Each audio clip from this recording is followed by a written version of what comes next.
Impostos municipais, jurisprudência em teses. É legítima a cobrança do Imposto Predial Territorial Urbano, IPTU, sobre imóveis situados em área de expansão urbana, ainda que não dotada dos melhoramentos previstos no artigo 32, parágrafo 1º do CTN. O cessionário de direito de uso de imóvel público não é contribuinte do IPTU, pois detém a posse mediante relação de natureza pessoal, sem animus domini. O contribuinte do IPTU é notificado do lançamento pelo envio do carnê ao seu endereço. Súmula 397 do STJ. Cabe ao contribuinte comprovar a ausência de notificação do lançamento tributário pelo não recebimento do carnê de cobrança do IPTU. É defeso ao município atualizar o IPTU, mediante decreto, em percentual superior ao índice oficial de correção monetária, súmula 160 do STJ. Nos tributos em que o lançamento se dá de ofício, como é o caso do IPTU, o prazo prescricional para se pleitear a repetição de indébito é de 5 anos, contados a partir da data em que se deu o pagamento do tributo, nos termos do artigo 168, inciso 1 do CTN. O locatário, por não ostentar a condição de contribuinte ou de responsável, não tem legitimidade ativa para litigar em ações de natureza tributária envolvendo o IPTU. O usufrutuário de imóvel urbano possui legitimidade ativa para questionar o IPTU. É possível a utilização da metragem do imóvel como base de cálculo da cobrança da taxa de coleta de lixo. A publicação oficial da planta de valores imobiliários é obrigatória para fins de apuração da base de cálculo do IPTU. Não incide IPTU, mas ITR, sobre o imóvel localizado na área urbana do município, desde que comprovadamente utilizado em exploração extrativa, vegetal, agrícola, pecuária ou agroindustrial. Artigo 15 do Decreto-Lei 57 de 1966. O ônus de provar que o imóvel não está afetado à destinação institucional da autarquia ou fundação recai sobre o ente tributante que pretende afastar a imunidade.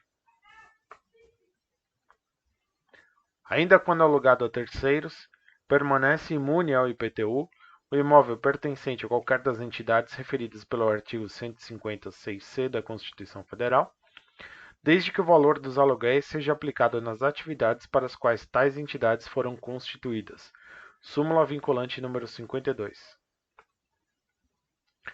A arrematação em asta pública exonera a responsabilidade do adquirente pelo pagamento do IPTU, havendo subrogação do crédito tributário sobre o preço pelo qual foi arrematado o bem. Artigo 130, parágrafo único do CTN.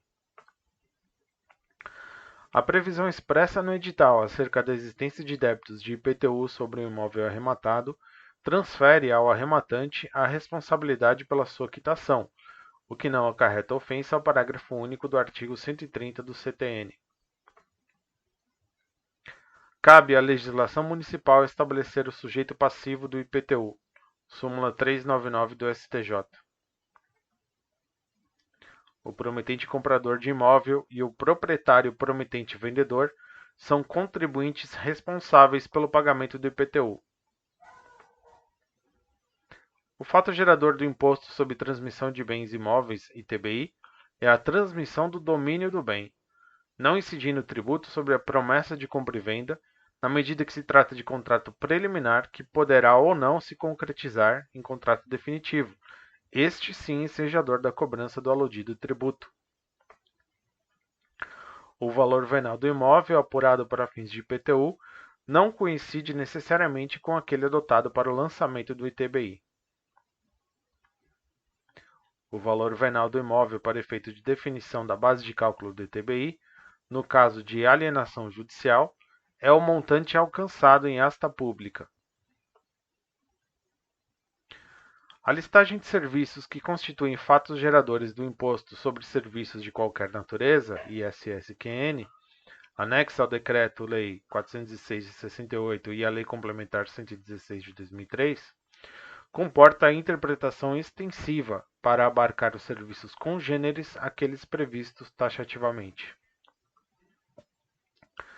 O ISS é a espécie tributária que pode se caracterizar como tributo direto ou indireto, sendo necessário avaliar se o seu valor é repassado ou não ao preço cobrado pelo serviço. A partir da vigência da Lei Complementar 116 de 2003, a competência tributária ativa para a cobrança do ISS-QN recai sobre o município em que o serviço é efetivamente realizado, desde que no local haja unidade econômica ou profissional do estabelecimento prestador. Incide ISS-QN e não ICMS nas hipóteses em que são desenvolvidas operações mistas de fornecimento de mercadorias e prestação de serviço, desde que esse esteja expressamente previsto na listagem anexa ao Decreto-Lei 406 de 68 e à Lei Complementar 116 de 2003.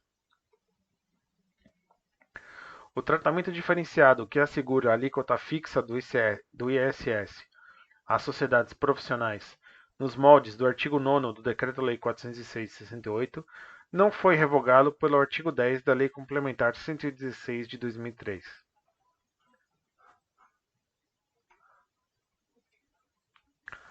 O benefício da alíquota fixa do imposto sobre serviços, estabelecido no artigo 9º, parágrafos 1º e 3º do Decreto-Lei 406 de 68, somente é concedido às unidades uni- ou pluripessoais integradas por profissionais que atuam com responsabilidade pessoal e sem caráter empresarial.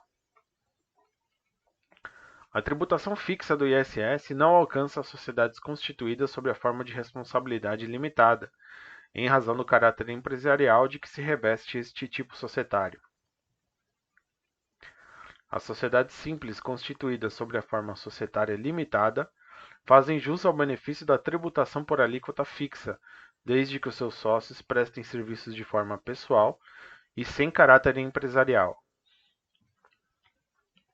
Não incide ISS sobre os serviços de rebocagem na vigência do Decreto-Lei 406 de 68, tanto por ausência de expressa previsão legal, artigo 108, parágrafo 1º do CTN, como por não ser serviço congênere ao de atracação.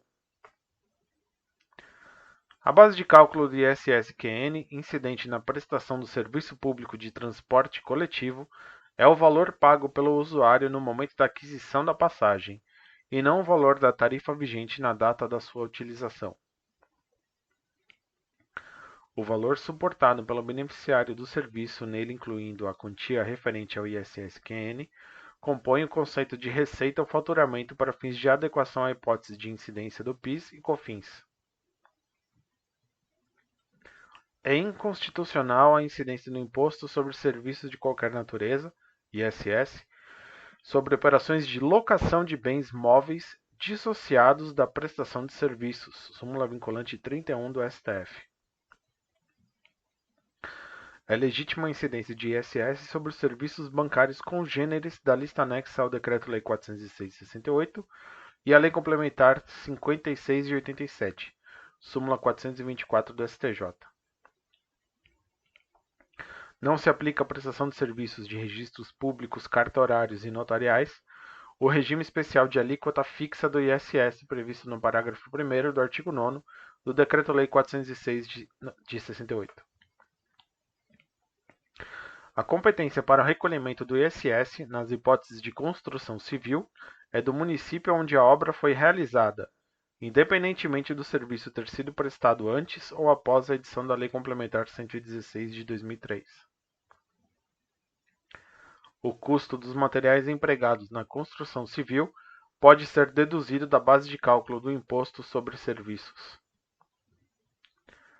O ISS-QN incide apenas sobre a taxa de agenciamento quando o serviço prestado por sociedade empresária de trabalho temporário for de intermediação, devendo, entretanto, englobar também os valores dos salários e encargos sociais dos trabalhadores por ela contratados, nas hipóteses de fornecimento de mão de obra. Não incide ISS sobre o serviço do provedor de acesso à internet, por ausência de previsão legal. Incide ISS sobre a intermediação de negócios na Bolsa de Mercadorias e Futuro, BMF, cuja atividade é voltada para a comercialização de mercadorias.